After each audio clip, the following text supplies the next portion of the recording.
El silencio mediático puede ser un bálsamo para la amnesia colectiva, pero la hemeroteca, esa implacable guardiana del tiempo, siempre emerge para destapar las verdades enterradas bajo capas de conveniencia. Hoy nos adentramos en el abismo de una caída, la de Carlota Corredera, una figura que, hasta hace poco, se erigía como un pilar inquebrantable de la televisión española, para luego ver su imperio de apariencias demolido hasta sus cimientos ante la mirada atónita de la audiencia que la había encumbrado. Lo que estás a punto de escuchar no es solo la crónica de un despido, es la historia de cómo la hipocresía televisiva alcanzó su clímax, revelando una verdad que muchos preferían mantener oculta bajo el velo del sensacionalismo y una militancia ideológica cada vez más patente. Hubo un tiempo en que la imagen de Carlota Corredera era sinónimo de empoderamiento y de una voz incisiva, una matriarca mediática que no temía alzar su estandarte en defensa de lo que consideraba justo. Su presencia en la pantalla era un torbellino de opiniones, una fuerza imparable que parecía dictar el rumbo de la conversación pública, consolidándose como una referente para un segmento de la audiencia que veía en ella a una campeona de causas sociales. Su trayectoria, marcada por años de éxito y visibilidad, la había situado en una posición de poder, una atalaya desde la que observaba y juzgaba, con la certeza de que su palabra en ocasiones era ley, inquebrantable y final. Sin embargo, detrás de esa fachada de convicción inquebrantable se tejía una red de contradicciones que poco a poco comenzó a deshilacharse bajo la implacable luz del escrutinio público. ¿Recuerdas el momento exacto en que las primeras grietas empezaron a asomarse en su armadura? ¿O es que la vorágine diaria de la farándula nos impide recordar los pequeños temblores antes del gran terremoto que sacudió los cimientos de su credibilidad? Para aquellos que buscan la esencia de la verdad más allá de los titulares efímeros y las cortinas de humo prefabricadas, les invito a sumergirse con nosotros en esta profunda disección, a desenterrar cada capa de la farsa que se construyó. Precisamente en este canal, Olor a Farándula, nos dedicamos a desvelar estas historias con la autenticidad que merecen, desafiando el status quo y presentando los hechos sin adornos innecesarios. Si aún no eres parte de nuestra creciente comunidad de buscadores de la verdad, te animamos a que te suscribas ahora mismo para no perderte ninguna de estas crónicas que resuenan con la potencia de un trueno en la calma aparente de la farándula española.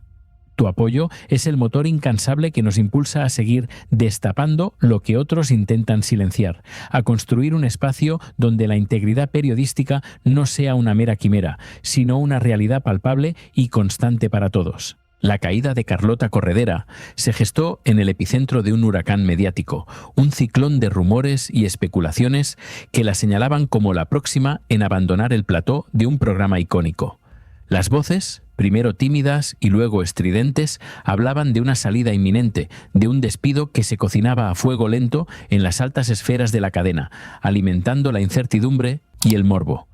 Pero ella, con esa sonrisa que muchos percibían como escudo protector y otros como un velo engañoso, se aferró a una narrativa que desafiaba la realidad más obvia, negando lo innegable con una firmeza que hoy, a la luz de los acontecimientos, roza lo inverosímil y lo descarado. El 26 de enero de un año no tan lejano, mientras las cámaras grababan cada gesto y la audiencia contenía el aliento ante la inminencia de una revelación, Carlota se enfrentaba a las preguntas punzantes sobre su posible cese laboral. Sus palabras, grabadas para la posteridad en la implacable hemeroteca digital y que hoy nos regresan como un eco de burla, fueron un desafío frontal a la verdad. Son fake news, sentenció con una convicción que desarmaría a cualquiera, descartando los rumores como meros bulos, como patrañas urdidas por aquellos que, según su retórica, buscaban desestabilizar su posición y socavar el mensaje que ella representaba. ¿Cómo pudo alguien con su vasta experiencia y su acceso privilegiado a la información interna sostener tal farsa ante millones de espectadores? Esa es la pregunta que resuena con una fuerza demoledora en el inconsciente colectivo, la que convierte aquel momento en un clímax de la hipocresía televisiva, un punto de inflexión que marcó el inicio de su ocaso. Ella ya sabía, o al menos tenía indicios innegables, de que su tiempo en el programa estaba contado, que la decisión de prescindir de sus servicios ya estaba tomada, o a punto de serlo, por las esferas de poder que dictan el sino de los rostros televisivos. Sin embargo, optó por la negación rotunda, por un acto de ilusionismo verbal que en su momento pudo haber engañado a muchos, envolviéndolos en un manto de duda, pero que hoy se revela como una traición a la confianza más básica de su audiencia. La contradicción entre su discurso público y la verdad latente no solo erosionó su credibilidad de forma irreparable, sino que también desnudó la fragilidad de un sistema donde la narrativa personal a menudo prevalece sobre los hechos irrefutables, manipulando la percepción de la realidad. ¿Crees que el público merecía una mayor honestidad en un momento tan crucial de incertidumbre mediática o que la supervivencia televisiva justifica cualquier estratagema para mantenerse a flote? Queremos conocer tu perspectiva, tu voz es fundamental en este diálogo sin filtros. Por eso te invitamos a dejarnos en los comentarios desde dónde nos estás viendo en este preciso instante y qué piensas sobre esta dualidad entre la verdad y la conveniencia mediática que tanto caracteriza el mundo del espectáculo. Tu opinión alimenta el debate y nos ayuda a construir un panorama más completo de las complejidades que subyacen en las vidas de estas figuras públicas, a menudo envueltas en velos de misterio y contradicción. Lo más impactante de esta historia es que no fue un incidente aislado ni un mero tropiezo en una larga carrera, sino el preludio ominoso de una serie de despidos y despedidas televisivas que marcaron el ocaso definitivo de una era en el panorama español. Carlota Corredera, la misma que negaba su propia partida con vehemencia, se convirtió paradójicamente en un símbolo de la precariedad y la inestabilidad inherente a un medio tan volátil y caprichoso como la televisión. Una ironía que no pasó desapercibida para el ojo crítico. Su destino se entrelazó con el de otros compañeros que, uno a uno, fueron abandonando el barco, en una sucesión de adioses que más parecían un rito macabro que una simple transición profesional, despojando a la pantalla de sus rostros más emblemáticos. El plató, antes bullicioso y vibrante con la energía de los debates apasionados, comenzó a transformarse en un escenario de despedidas constantes, donde los rostros conocidos se alternaban entre el adiós emotivo y la reaparición inesperada en otros formatos o canales, en un ciclo que rozaba lo absurdo y lo repetitivo. Desde la famosa cabalgata de los 500.000 euros, de la que ya hemos hablado en otras ocasiones, hasta las múltiples despedidas de Sálvame y otros programas efímeros, la cadena de eventos creó una atmósfera de incertidumbre perpetua, de inestabilidad que caló hondo en la confianza de la audiencia. Parecía que la televisión había entrado en una espiral de redundancia, donde cada partida era un espectáculo en sí mismo, magnificando el drama hasta el punto de la parodia autocomplaciente, desdibujando la frontera entre la realidad y la ficción del guión. La experiencia de Carlota Corredera, con su negación inicial y su posterior e inevitable cese, reverberó con una amarga ironía, transformando sus palabras de entonces en un espejo deforme de su propia realidad futura, una profecía autocumplida de su caída. Ella, que había defendido la verdad y la justicia con vehemencia y con un tono a menudo intransigente, se encontró atrapada en las redes de una verdad que le era incómoda, una verdad que la obligaba a confrontar la disonancia entre lo que predicaba desde el púlpito televisivo y lo que vivía en carne propia tras los focos. Fue una lección brutal sobre la efímera naturaleza del poder mediático y la facilidad con la que una figura puede pasar de ídolo intocable a paria, olvidada en el implacable torbellino de la actualidad. Pero la historia no termina ahí. La hemeroteca, esa caja de Pandora digital, nos regala más perlas, más fragmentos de un pasado no tan distante que arrojan luz sobre la verdadera naturaleza de las relaciones y los desengaños en el laberinto televisivo, donde las alianzas se deshacen tan rápido como se forman. Un usuario anónimo bajo el seudónimo de Ring of Gold en las redes sociales ha desenterrado vídeos que muestran a una Carlota Corredera diferente, una Carlota vulnerable y con los ojos vidriosos, dirigiéndose a Kiko Matamoros en un tono que dista mucho de su habitual altivez y seguridad que mostraba ante las cámaras. En este fragmento desolador que hoy emerge del olvido para recordarnos la fragilidad humana, se escucha a Carlota pronunciar palabras de profunda decepción. Para mí, la baraja se ha roto y yo, lo dije ayer, estoy profundamente decepcionada.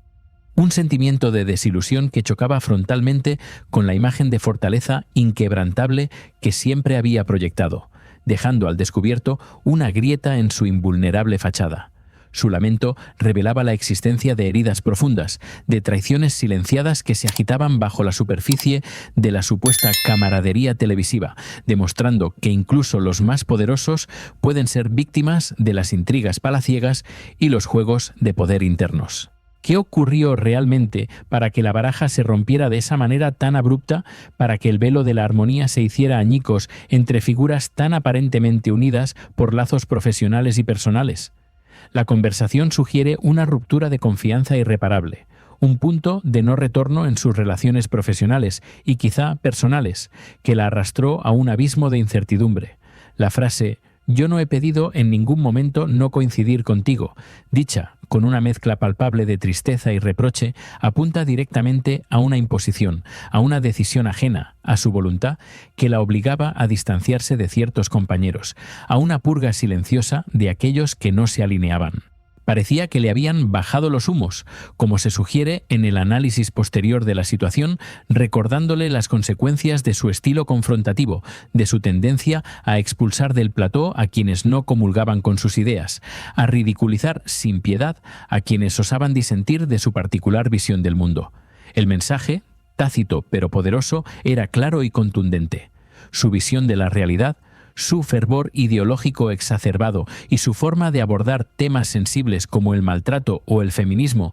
eran considerados por algunos como dictatoriales, generando un clima de censura intelectual que sofocaba el debate genuino y la pluralidad de opiniones. La acusación de dictadora es grave y resuena con una ironía desoladora para alguien que se presentaba como abanderada de la libertad de expresión y la defensa de los derechos de las mujeres.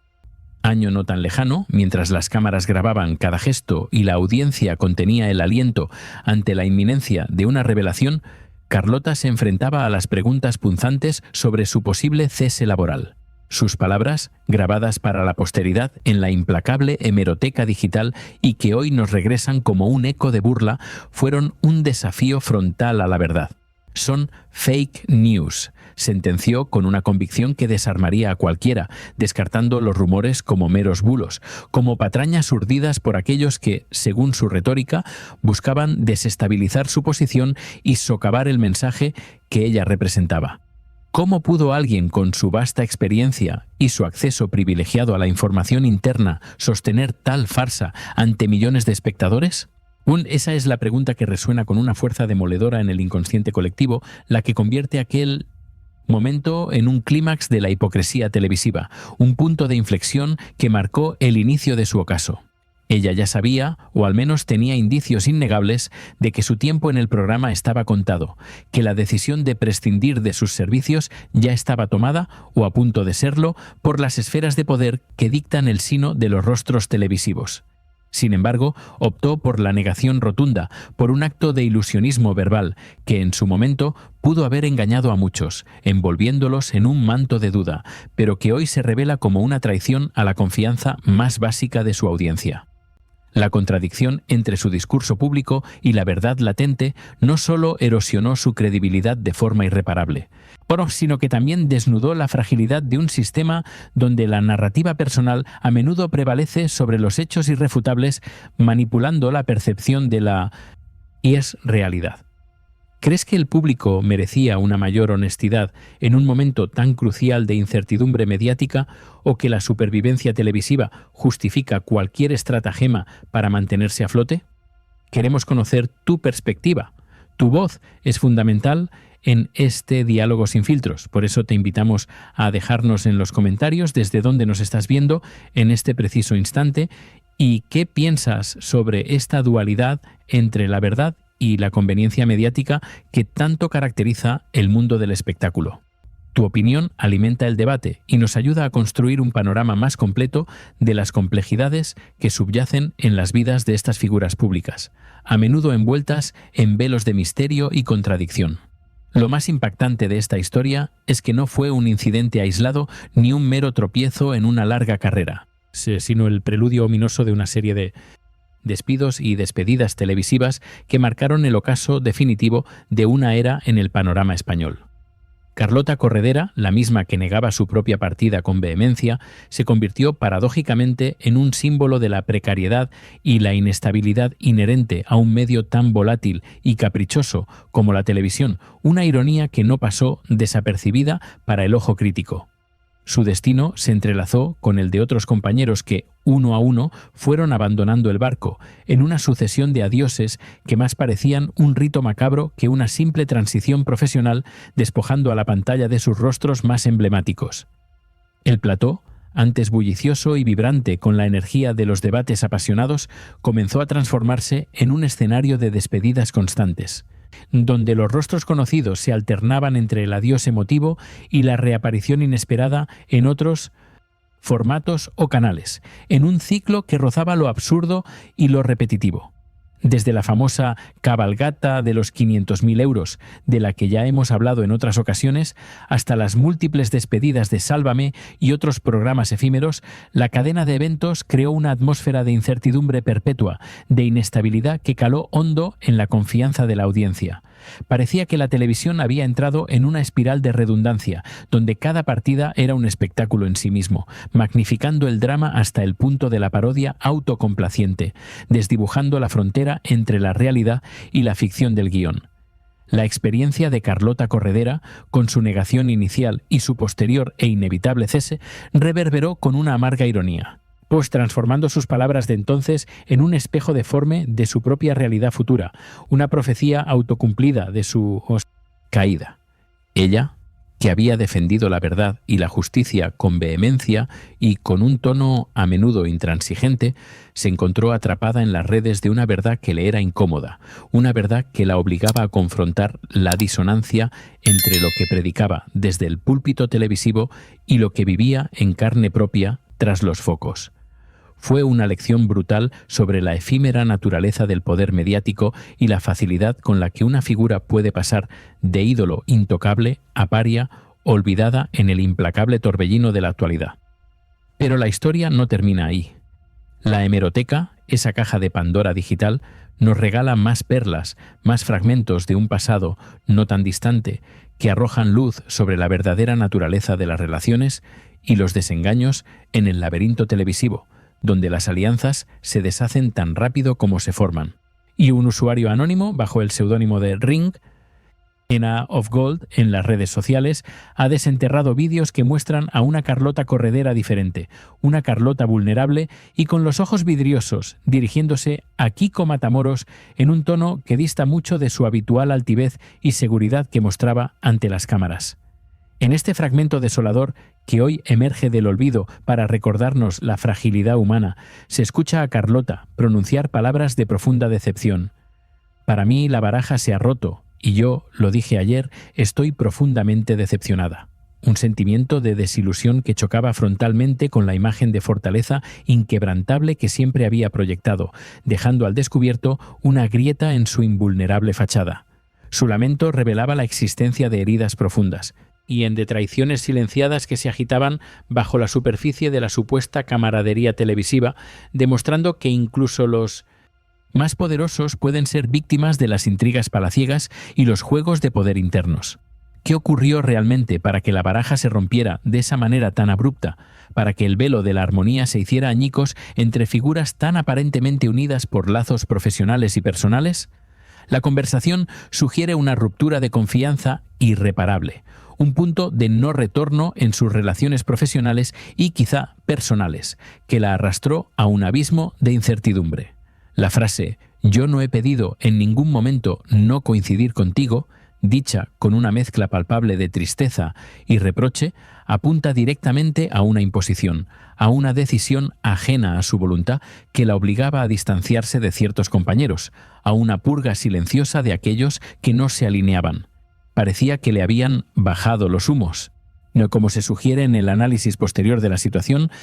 recordándole las consecuencias de su estilo confrontativo, de su tendencia a expulsar del plató a quienes no comulgaban con sus ideas, a ridiculizar sin piedad a quienes osaban disentir de su particular visión del mundo. El mensaje, tácito pero poderoso, era claro y contundente. Su visión de la realidad, su fervor ideológico exacerbado y su forma de abordar temas sensibles como el maltrato o el feminismo eran considerados por algunos como dictatoriales, generando un clima de censura intelectual que sofocaba el debate genuino y la pluralidad de opiniones. La acusación de dictadora es grave y resuena con una ironía desoladora para alguien que se presentaba como abanderada de la libertad de expresión y la defensa de los derechos de las mujeres. Pues cuando una figura pública intenta imponer su visión como la única verdad absoluta e incuestionable, la línea entre la convicción personal y la tiranía ideológica se vuelve peligrosamente difusa. Y Carlota, según se desprende de estos testimonios y de la hemeroteca, parecía haber cruzado esa línea en más de una ocasión, alienando a colegas y espectadores por igual con su intransigencia. Su desesperación por continuar en el programa y por hacer piña, a pesar de las diferencias insalvables, como se oye decir en otro fragmento de audio revelador, revelaba la magnitud de su miedo a la irrelevancia, a ser borrada del mapa mediático y caer en el olvido. Estaba dispuesta a todo lo que haga falta para aferrarse a su puesto, una muestra de vulnerabilidad que contrastaba drásticamente con su imagen pública de mujer fuerte, resuelta y con la verdad absoluta en su bolsillo, mostrando una fisura en su personalidad tan cuidadosamente construida. Esta súplica, este ruego por permanecer en la cúspide, nos muestra el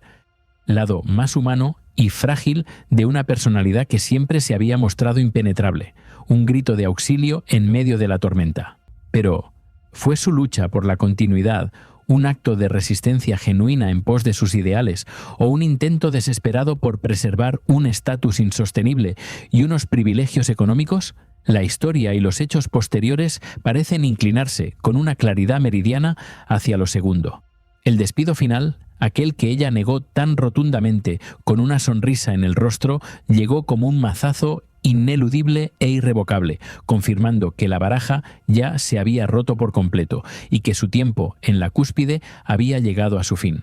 La contradicción entre sus promesas de defender a ultranza a ciertos personajes y los intereses económicos y laborales que se movían entre bambalinas, que Abbott dejó al descubierto una trama de conveniencias que ponían en entredicho su supuesta moralidad. Se rumoreaba, con insistencia creciente en los círculos mediáticos, que su salida de Sálvame no fue solo por defender una causa específica, por muy noble que ésta pareciera, sino que detrás de esa defensa apasionada subyacía un complejo entramado de intereses laborales y económicos. En este ajedrez de poder, ciertos colaboradores eran recolocados estratégicamente en cadenas públicas sin apenas pasar por procesos de selección rigurosos, un privilegio que pocos podían ostentar. Este movimiento de piezas, en el tablero de ajedrez televisivo español, sugería un sistema de recompensas velado para aquellos que abrazaban una cierta ideología dominante, una peligrosa amalgama de política y entretenimiento que distorsionaba la meritocracia y la transparencia. El destino de Carlota Corredera es, en última instancia, una lección dramática sobre la efímera naturaleza de la fama y la corrosiva influencia de la hipocresía en el despiadado mundo del espectáculo. Su historia nos obliga a reflexionar sobre la delgada línea que separa la convicción personal inquebrantable de la imposición ideológica autoritaria y cómo la verdad, a pesar de los intentos por silenciarla y ocultarla bajo el tapete, siempre encuentra el camino para salir a la luz, revelándose con una fuerza ineludible. Es un testimonio palpable de que incluso los íconos más rutilantes y aparentemente invencibles pueden desvanecerse cuando el peso de sus propias contradicciones se vuelve insoportable, arrastrándolos al abismo del olvido mediático. Si la caída de un ícono puede demoler un imperio de apariencias, la voz de una sombra, cuando se alza con la fuerza de un huracán, tiene el poder de resquebrajar los cimientos de una dinastía. Hoy nos adentramos en el abismo de acusaciones y revelaciones que Cristina Cárdenas, una figura enigmática y controvertida, ha desatado sobre el ya convulso clan Flores. Sus palabras, cargadas de un veneno insidioso y una audacia que roza lo delictivo, amenazan con convertir el interminable drama familiar en una auténtica batalla campal, donde la verdad se distorsiona bajo el peso de agendas ocultas y lealtades inquebrantables. Cristina Cárdenas emerge de la penumbra como una amiga íntima de Rocío Carrasco, una confidente que, al parecer, posee un archivo de secretos capaz de hacer temblar a los pilares más férreos del universo mediático español.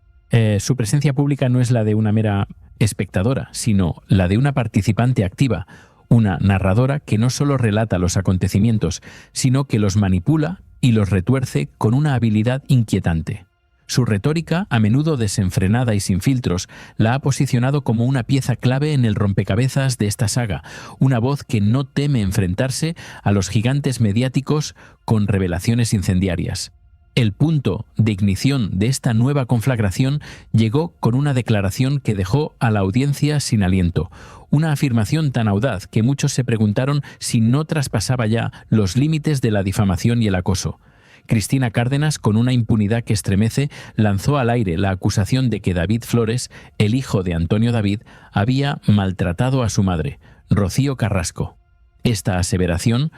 pronunciada sin pruebas que la sustentaran y sin la menor intención de retractarse o disculparse, se convirtió en un mazazo demoledor, una herida abierta en el corazón de la ya fragmentada familia.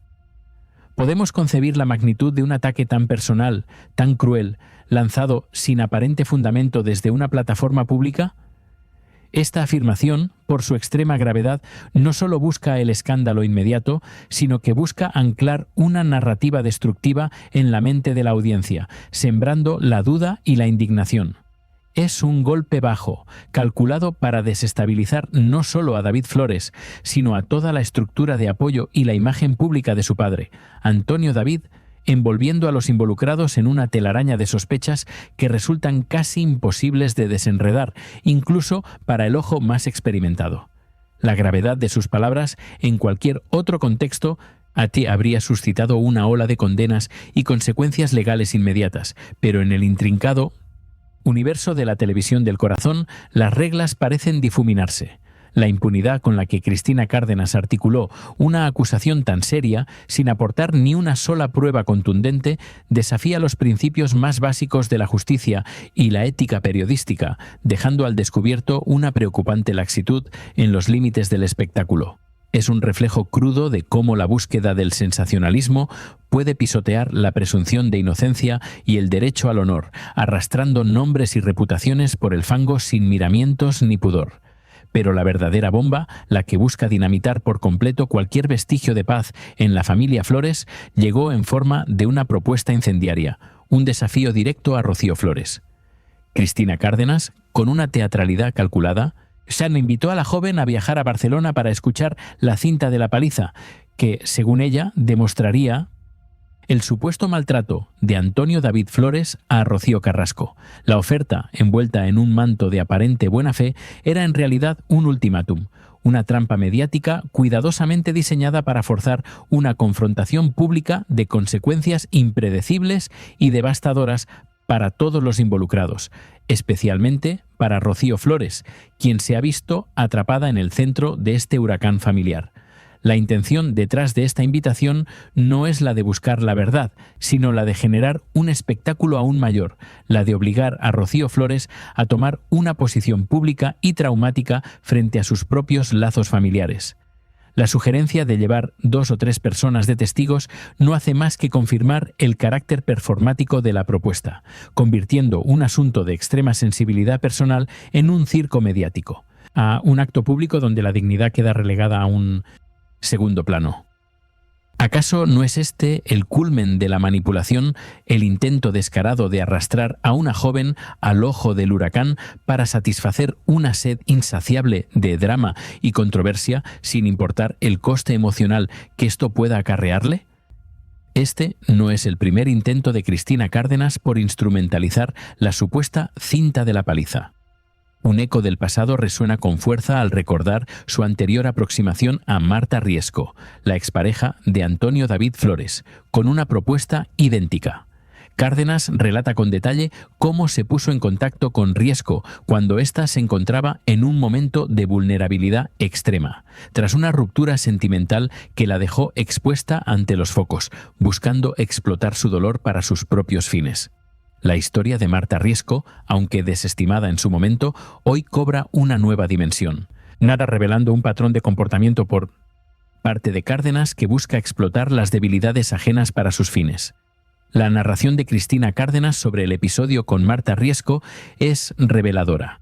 Le ofreció la exclusiva mundial de escuchar la cinta a cambio de que Riesco contara toda la verdad en un programa de televisión, una propuesta que ponía precio a un testimonio crucial y lo convertía en una moneda de cambio en el mercado de la farándula. El hecho de que Marta Riesco, tras escuchar la oferta, corriera a contárselo a Antonio David Flores y que éste volviera con ella de inmediato, pintaba un cuadro de manipulación y contramanipulación, una danza peligrosa de intereses en la que las personas se convierten en peones de un juego mucho mayor. Es un testimonio palpable de la toxicidad que impregna estas relaciones mediáticas, y pues donde la intimidad y la lealtad se venden al mejor postor o se utilizan como armas arrojadizas. La supuesta inacción de Antonio David Flores ante estas acusaciones directas y continuadas de Cristina Cárdenas es otro enigma en esta compleja trama. Cárdenas, con una sonrisa desafiante en el rostro, se mofa de la amenaza de Antonio David de no denunciarla y dejarla caer en el olvido, esgrimiendo su propia colección de revistas antiguas y fotografías personales como si fueran trofeos de guerra. Estas imágenes que muestran a Rocío Carrasco junto a Cárdenas en el despacho de abogados de esta última o en momentos aparentemente íntimos son presentadas como pruebas irrefutables de su cercanía y de la legitimidad de sus revelaciones, aunque no demuestran en absoluto la veracidad de las acusaciones de maltrato. Es un intento burdo de crear un manto de credibilidad a partir de la mera proximidad y un ardid para dar peso a palabras que, de otro modo, carecerían de soporte.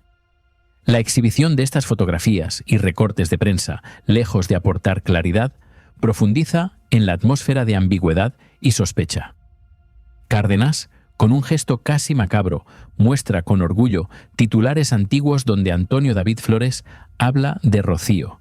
insinuando una hipocresía en su silencio actual.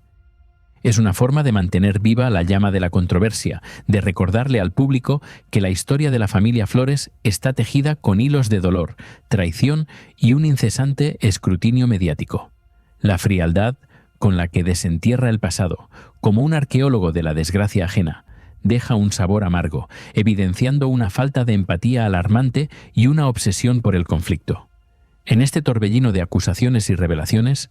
la figura de Cristina Cárdenas se consolida como una de las más inquietantes y peligrosas del panorama actual de la crónica social. Sus palabras, sus acciones y su aparente conexión con la fuente primaria de esta saga familiar, Rocío Carrasco, la convierten en una fuerza disruptiva, capaz de mantener viva una herida que parecía condenada a cicatrizar. El juicio moral y legal de sus actos queda en manos de la audiencia, y quizás de las autoridades competentes, pero su impacto en el imaginario colectivo es innegable, dejando una marca indeleble en la percepción de los personajes involucrados. Este es un testimonio escalofriante de cómo la televisión, en su búsqueda insaciable de contenido, puede dar voz a narrativas que rozan lo delictivo, sacrificando la integridad y la ética en el altar del rating y el escándalo perpetuo.